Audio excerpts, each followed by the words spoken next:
one suggestion maybe that is, I forgot about this thing that happened, which may be one of the boring moments of the Oscars. Normally, when I watch it in TV, is the musical moments, you know.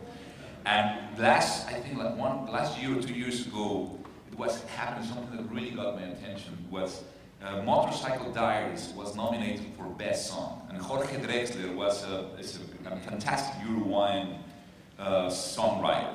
And he composed a song, he sings the song, it's a very folky, simple guitar song that he sings beautifully.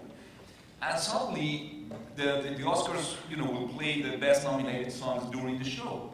And suddenly, the producer said, well, the only song that will not be sung by the artist will be this one. And said, why? I mean, I was involved because Walter Salles is a very good friend of mine, and Gustavo Santolaya was the score guy, and Gael Garcia was involved there. So we had a conversation. We felt, you know, very insulted about it. I said, why? Well, because the guy doesn't get ratings. I said, well, Jesus, but the guy composed the song. He's the artist. He's the guy. I mean, okay, somebody has to know him better, and then he will have ratings. How can you get ratings if you don't expose the guy?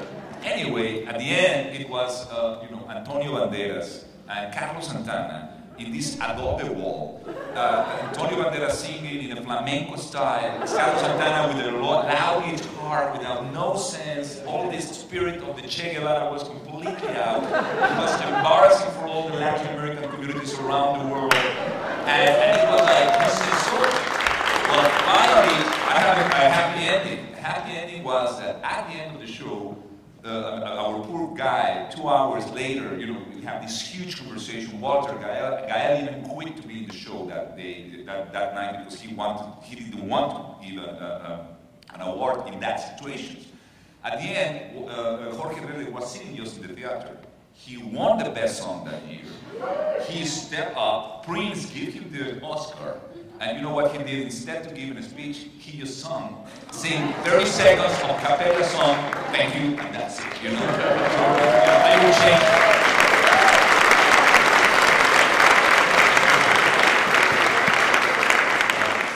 I was talking this week to Gil Cates, who's produced 13 Oscar shows. And he said the one thing that consistently baffled him was what we're talking about, and that is that when given their moment in the sun, that all people usually can think of doing is to thank their lawyer, their agent, their proctologist, their ex-wife. Why can't folks do better than pull out that terrible list? And of course, I guess the answer is they're actors, and actors need writers. So, we'd love to hear questions from you all, if you have. And by the way, thank you all for your wonderful remarks.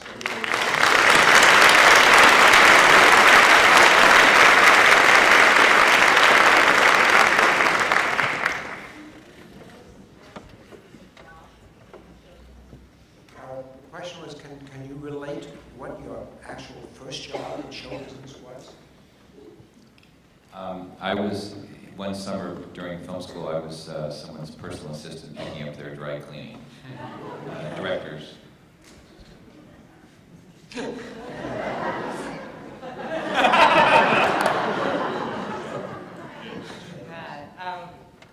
We were hired to do a sort of a documentary-based music show for MTV, and that was my first job, directing it. My first job was car wash, and that inspired me to not be there, so that's why I changed. And I ended up doing the score and AD of a short film when I was 18 years old. I was a projectionist at a second-run movie house. I was a ride operator on the Jungle Cruise at Disneyland.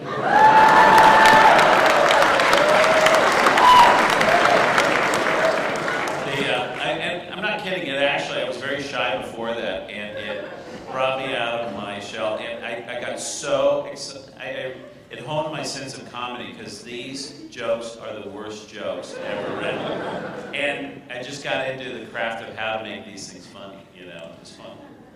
My actual first job ever was as a hypnotist assistant, but that was a disaster. And then my actual first Hollywood job or showbiz job was when I was 17. I was an intern at Disney in cutting rooms. So I basically kind of learned how to code and cut my hands on film, and I had a lot of real kind of life-changing horror stories where there was a screening that was coming up, and I remember I was working on this one film called Dangerous Minds. It was like a Michelle Pfeiffer film, and there was this big screening for Bruckheimer, Simpson Bruckheimer, and I was carrying this giant platter of film, and I was about to put it in the film canister, and I was an idiot, and the core fell right out of the middle, and there weren't any assistants there to teach me how to wind it correctly, so I just pulled it out. First I collected my breath, and then I just started turning the core back, and like 2,000 feet of film later, it was life-changing, so I learned.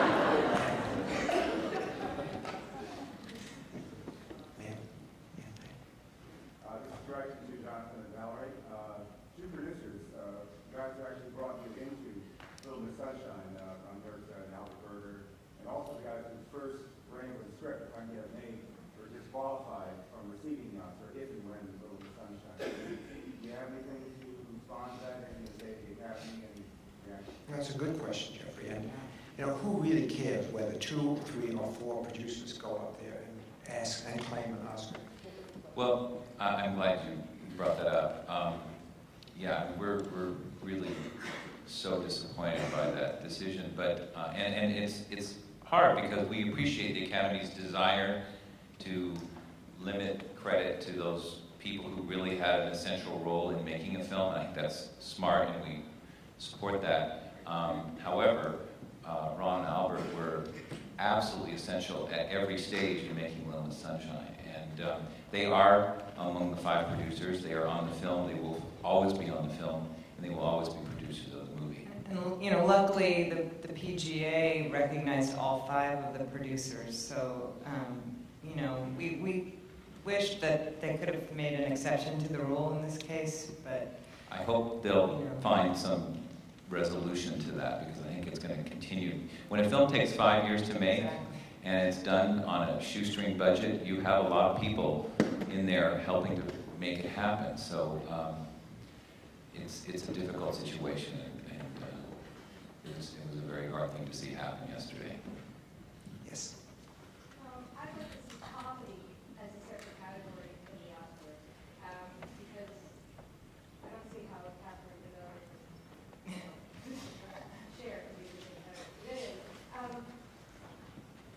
As directors, you watch some really emotionally taxing things, and you have to bring